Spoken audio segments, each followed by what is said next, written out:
Now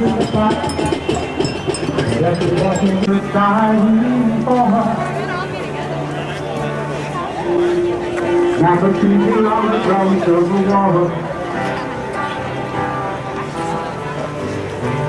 people on the ground of the water, looking the riverside looking for her. Hey, Bobby. People on the ground of the water. Enough of those war drum beats. Look at the peace beats, all right?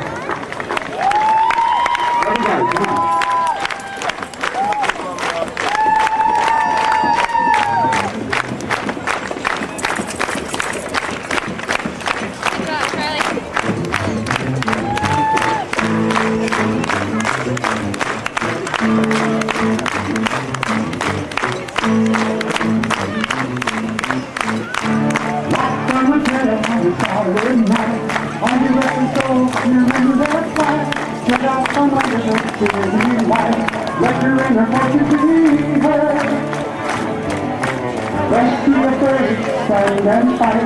I was just a madness with all of your might. No one can tell you you have no right. Let your voice be heard. You're still a beautiful world.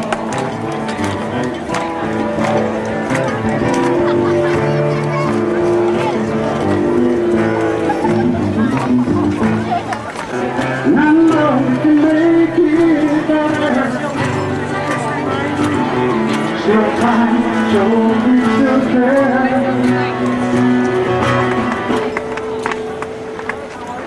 Born in the mystic powder sea, designed to provide our security.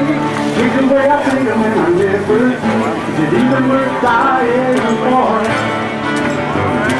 Don't be afraid, stand and fight. I was just a madness with all of your might. No one can tell you you have no right. Let your voice be heard. It's still a beautiful world.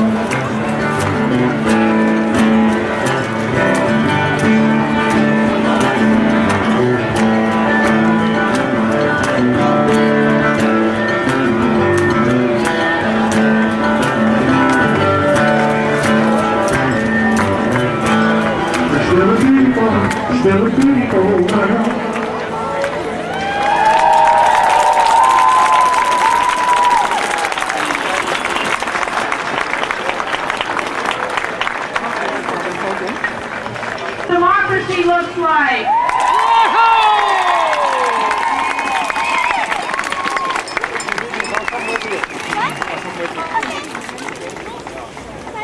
30 years ago, I got to vote for president for the very first time. And I got to vote for the man who's about to speak with you.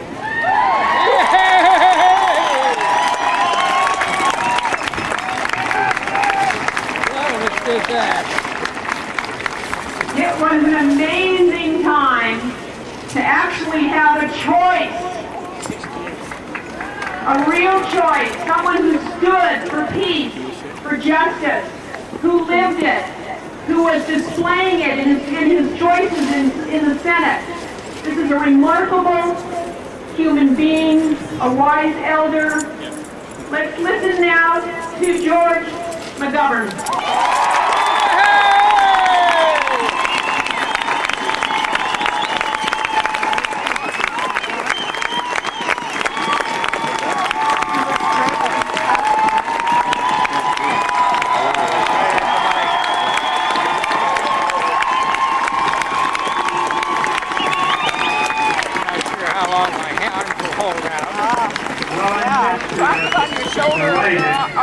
To be here today and to have my opportunity to put my tongue to work where my heart is, and that's for the cause of peace.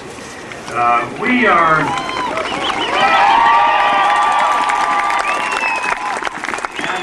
with the help of this makeshift podium, I'm going to try to speak sense here today. Lift it all the way up. Do a little and drumming. down between. You need to be about 5 feet tall. tall. Here as patriots who love this country.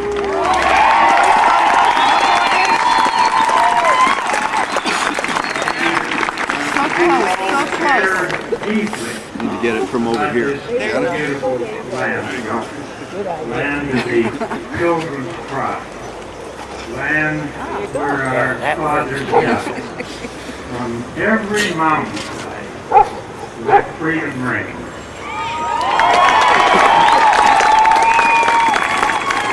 We especially pray for these young Americans who will be the first casualties of war.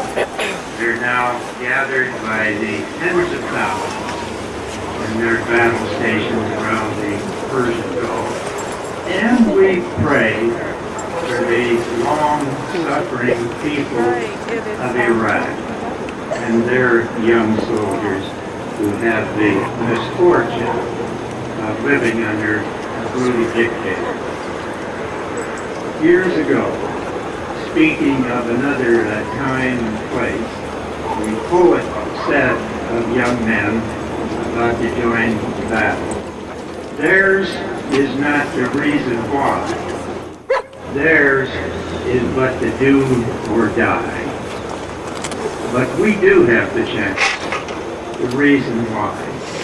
Those of us who hold the faith of these young men in the balance. I think the question is, when we talk about reasoning why, what is this proposed war all about? Is there anyone here who really doubts that we would be here at the brink of war if it were not for the tragic events of 9/11? Killed some 3,000 of our fellow citizens, for which we still grieve. The President and all the rest of us knew who executed that action. It was Osama bin Laden and his Al-Qaeda network of radical young men disillusioned by the powers that be striking out against the most powerful and wealthiest nation on earth. So the President said, raising his fist, I want Osama bin Laden dead or alive. And he then unleashed the heaviest bombers in our Air Force to turn the hills and mountains of Afghanistan into a rock pile. But no Osama bin Laden, dead or alive. After a few weeks of infuriating frustration and distress over the failure to capture this architect of the 9/11 tragedy, the President, perhaps desperately seeking a scapegoat, came up with Saddam Hussein, the ruler of Iraq. What a beautiful scapegoat, this obnoxious character. The only problem is that he had nothing to do with the events of 9/11, nor does he have the military and economic power even to think about challenging the military might of the strongest power in all the history of the world. But for months, I think that's the point of the foreign affairs. But for months, the administration has saturated the media and the American public with the implication that almost everything evil in the world centers on Saddam Hussein. Some of our citizens understand that accepted those words from the administration. We have in this country the system of checks and balances that I've always thought was one of the glories of American democracy. But if the Congress and the judicial is not strong enough to check the executive branch, we're in very real trouble. We have a system that I think, when it's working at its best, does put checks and restraints on impetuous action. But when that doesn't work, then we have to resort to what we're doing today. We have to mobilize the resources.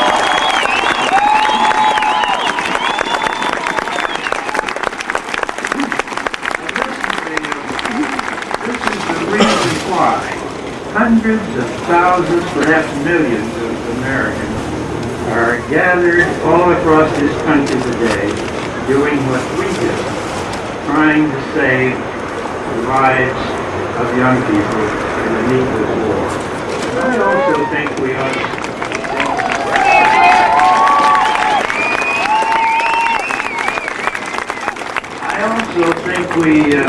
also ought to thank God, not only for the voice of the American people, but for the collective wisdom of the United Nations.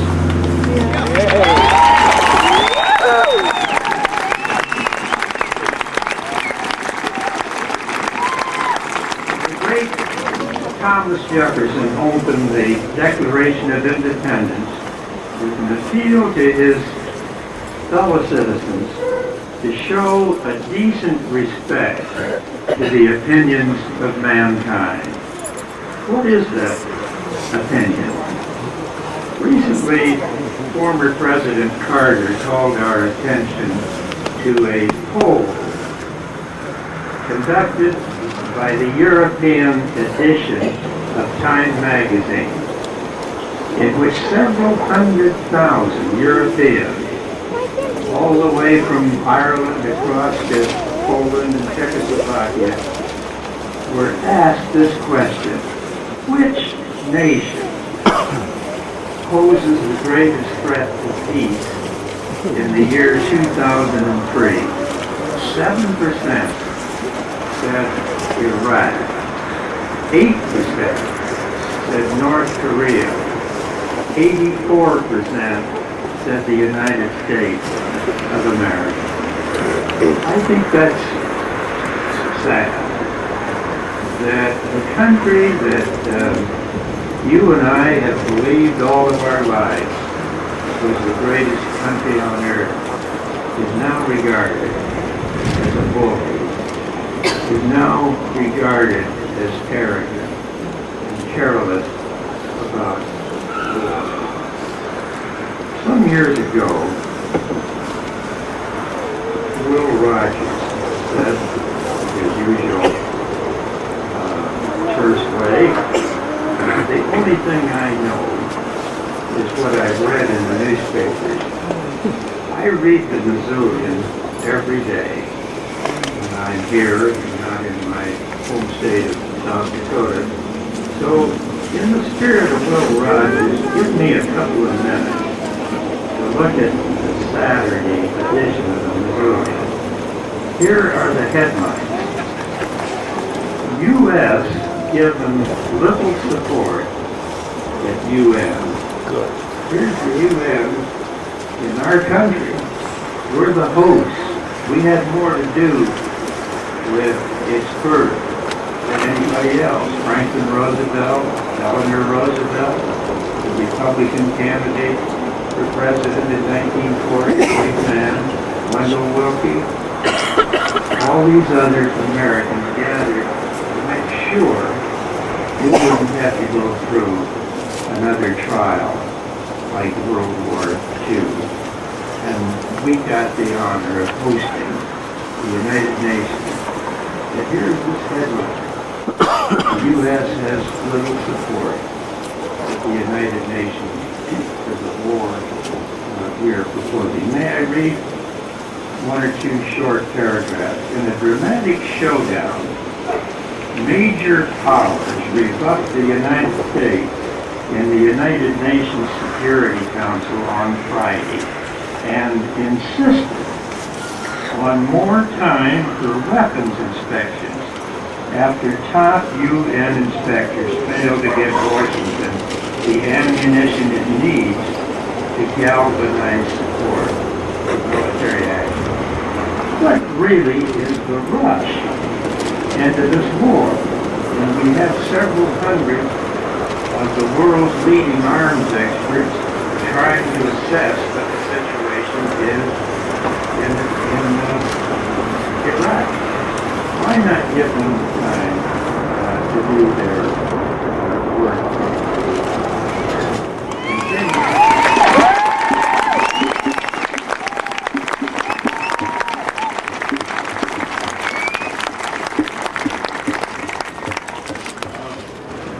I'm not going to carry this part of the newspaper any further other than to say that I'm grateful for the Missoulians for presenting the news as fairly as it has. Many years ago, Winston Churchill, who I think most Americans admire, tried to talk our leaders out of going into Vietnam. He argued the hazards of putting highly mechanized and trained soldiers into the jungles of Asia. He was turned down on that plea by our government in Washington.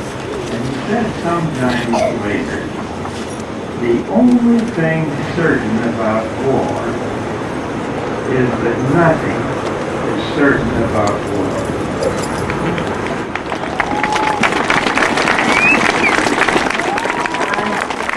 I saw that early in my life as a young combat veteran.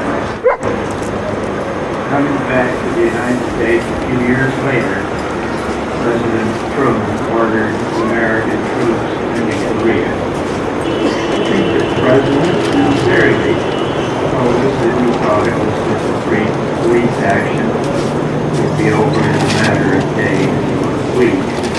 But as we stand here today, in this chilly weather, 40,000 young Americans are still tied down in the snow and ice of Korea along the 38th parallel. Nothing is certain in war, except that nothing is certain in war. I said in that campaign, Mr. Doyle spoke about a while ago, when I was the standard bearer of my party. I'm sick and tired of old men dreaming up wars for young men to die.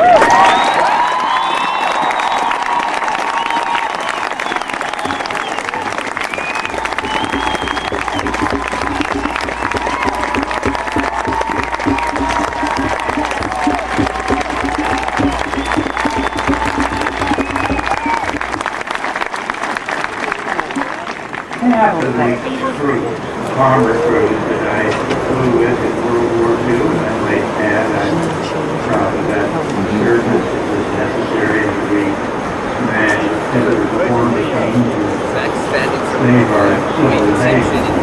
Half of the bomber crews that I flew never came home.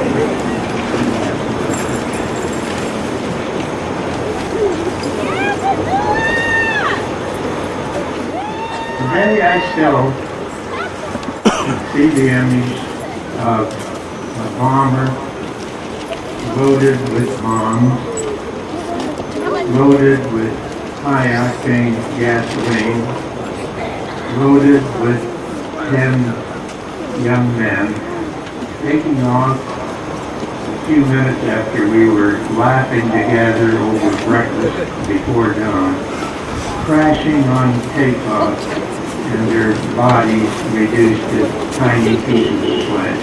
I remember bombers flying off my wing being hit by anti-aircraft over the target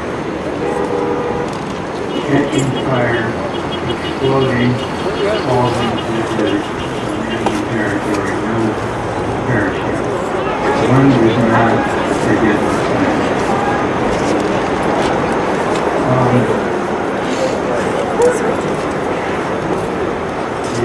I might add that I was at the age of 22.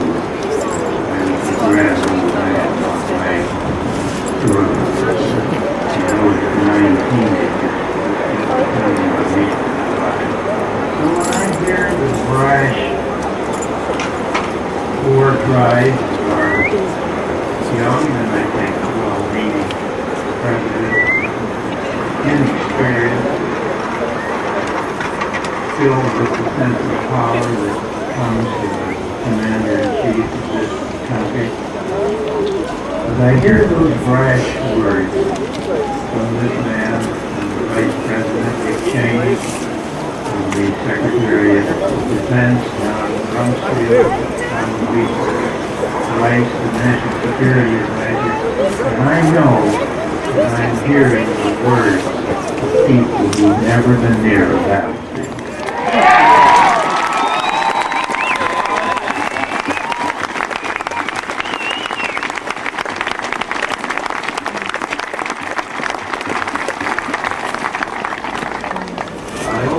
Hear the words of Lyndon Johnson, rueful words laid in his administration when he told that George Bundy had been laid out.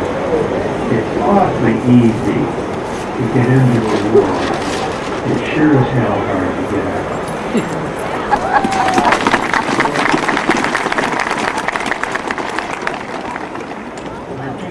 The old British conservative Edmund Burke put it best when he said, a conscientious man would be cautious how he dealt with blood. So may God bless all of you patriotic Americans who are here standing up to the country, standing up for our founding values. Thanks to all of you who show your faithfulness to what is best in America. Instead of pounding people of their rights, it be both more practical and more humanitarian and more productive, I think, for peace and security in the long run. If we were to implement a proposal Senator Dole and I have been pushing worldwide, in this case, to provide a good, nutritious school lunch every day for every hungry school child.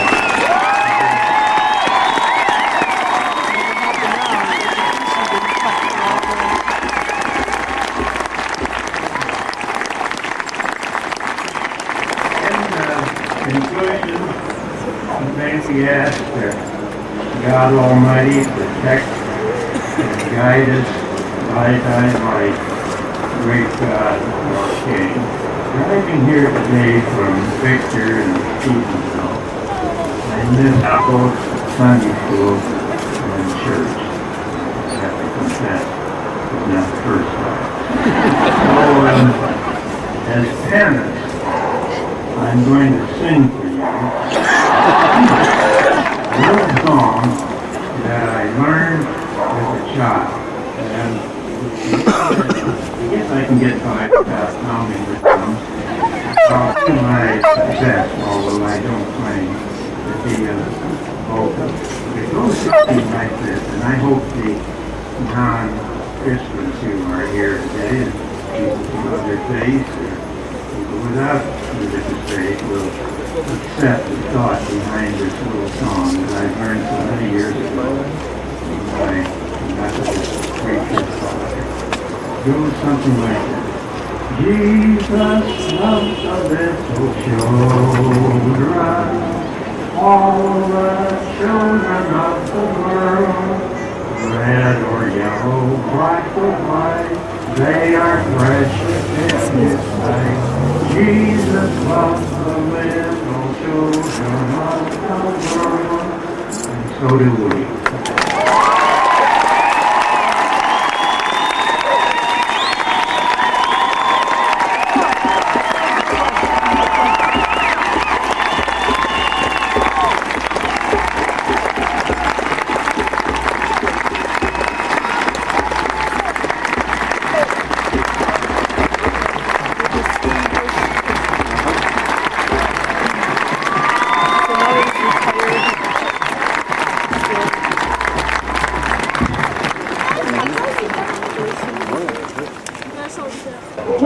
tough act to follow. Let's hear it for Senator George McGovern.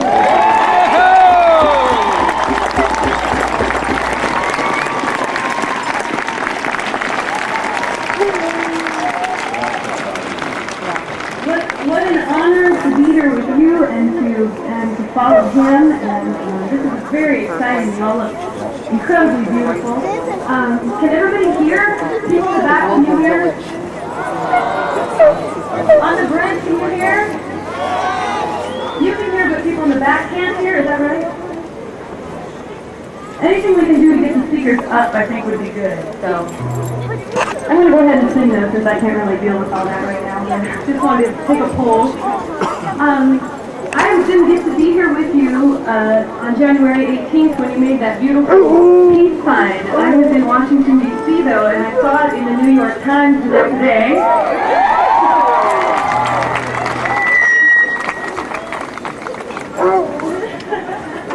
It was very exciting.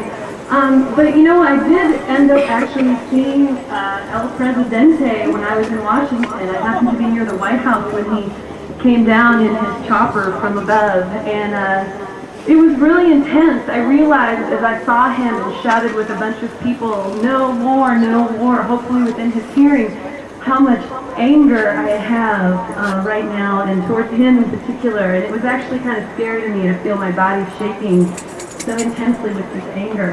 And after I saw him land, I ended up engaging a few young gentlemen who are in the military in conversation, and two of them were going to Kuwait the next week after I talked to them. And they were so young, so incredibly young and sweet and open and interested and interesting. And they had never been asked or told anything other than what they are hearing the president say on the news every night. And they were actually pretty open to considering some of the complexities of what they were about to do. And one thing that they really impressed upon me was that for them it feels really difficult to see people protest because it feels to them like lack of support of them. And I really tried to tell them that we are not protesting them and we are not against them. We are for them. We are for our young men and women in the military, and we are protesting to try and protect them.